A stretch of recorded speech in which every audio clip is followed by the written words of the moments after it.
Josh, do you think after that catch was dropped, there was practically any chance of a comeback because probably that changed the match? No, I don't think so. It was quite early, obviously, when that catch was dropped, but we still felt with that new ball it was doing enough, whether it was in the air or off the wicket.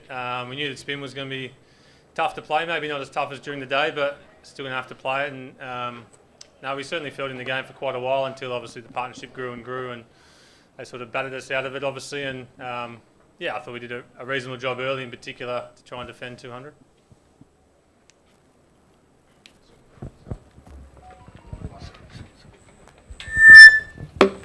Josh, you have seen the way the wicket behaved in both the innings.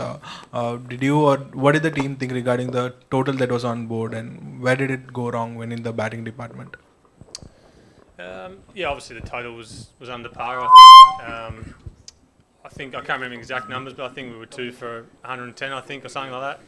Not going, really quickly, but just building a base to maybe launch in the last 10 or 15 overs. And if we get 260, 250, 260, then it's a different ball game, and we get those early wickets and get on top. So yeah, I think from 2 for 110 to all out 200, that's probably where the batting went wrong.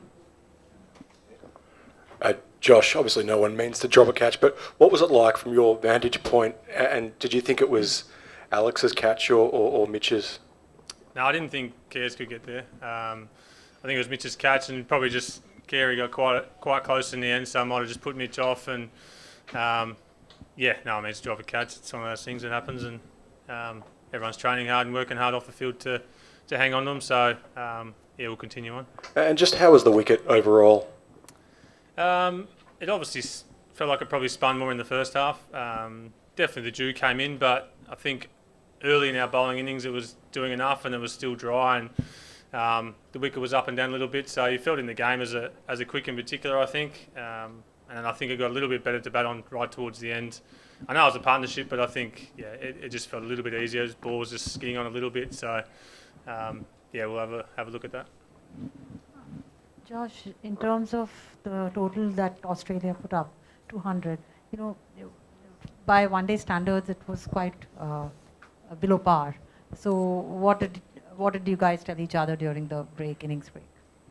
I think we'll reflect on it a little bit later. I think in that moment you focus purely on the bowling side of things. The batting's done, you can't do anything about that. So it was just about how we're going to take the 10 wickets for under 200, really. We'll digest the batting over the next few days before our next game, and come back with not renewed plans, but we'll touch base again and discuss it and move on.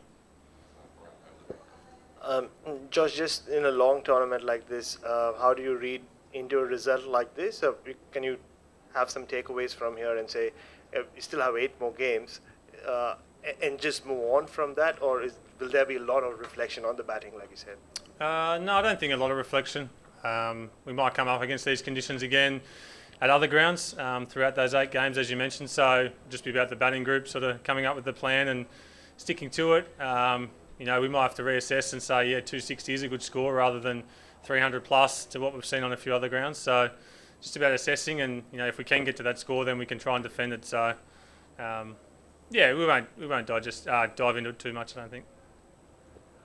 Josh, do you think the way the game went, you could be a spinner shot if Zampa goes for a few runs? You could be stuck in a difficult position?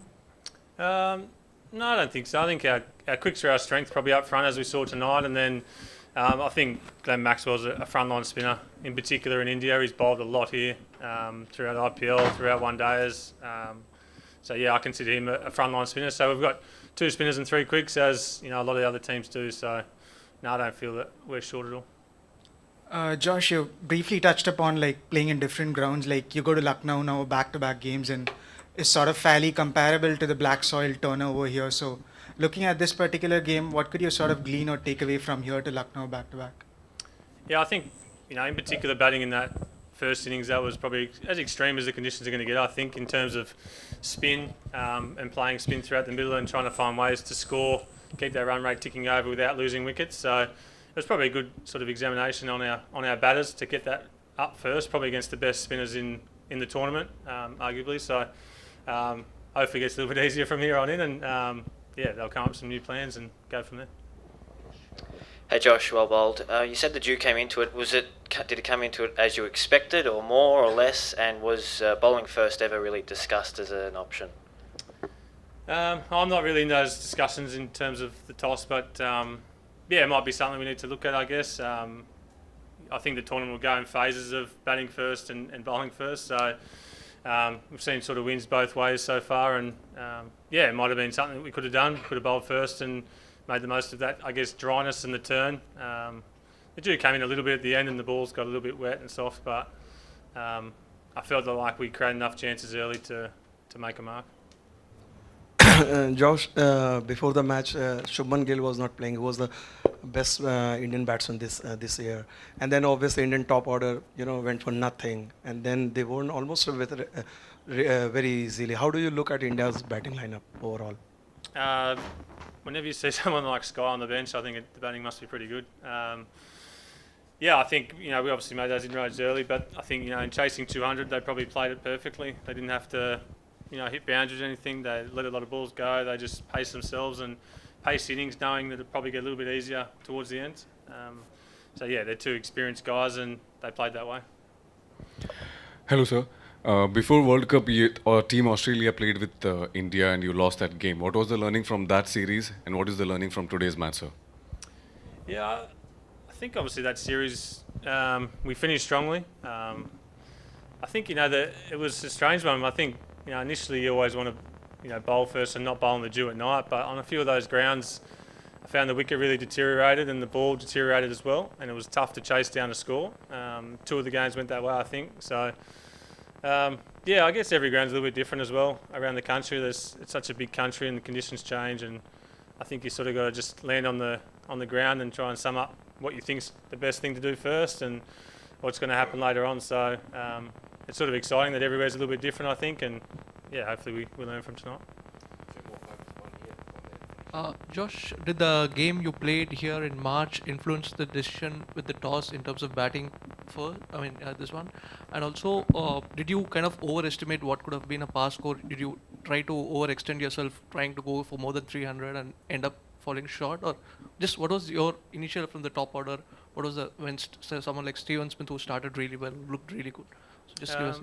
Yeah, I wasn't here in the game in March, but I think that may have played a part. That we thought in that game the wicket got really tough to bat on late, and we defended the score, I'm pretty sure. Yeah, and we defended it. So yeah, that may have came into calculations for batting first. I think that's probably the word back from the players out in the middle. I think in terms of the batting, we can communicate that maybe a little bit better and think, this is hard work out here, and 250 is a good score, and we'll try and defend that. And if you go a little bit harder, things can happen pretty quickly, as we saw tonight. But I think that communication's pretty good in our group, and it probably did come back, and we just continued to lose wickets. So I think communication's always good in our group.